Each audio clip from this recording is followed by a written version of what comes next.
चल ठेला पर अकेला ले हम बीछी के हो, चल ठेला पर अकेला ले हम बीछी के हो।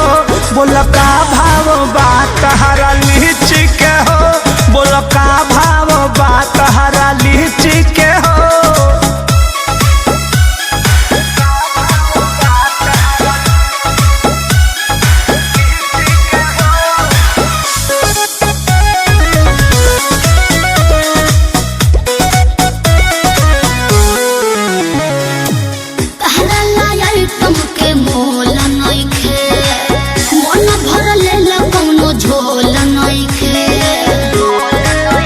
अरे अच्छा तो तोहर का प्राइज बा? तोमे तो रानी ज्यादा पाकल बाका, देखे तो दांत से काटल बाका। केहू गलत ना कहे अपना चीज के हो, केहू गलत ना कहे अपना चीज के हो। बोल का भाव बात हरा लीची के हो, बोल का भाव बात हरा लीची के हो।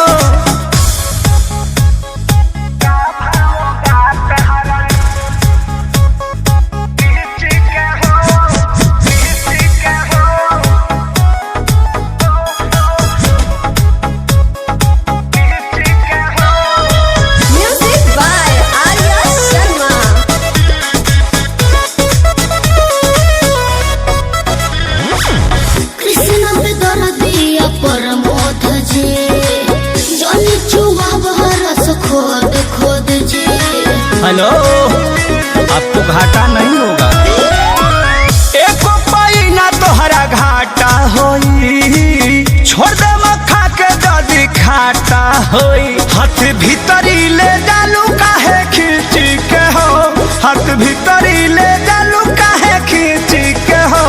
बोल का भाव बात हरा लीची के हो, बोल का भाव बात हरा लीची के हो। दे दीजिए नहीं तो सर जाएगा।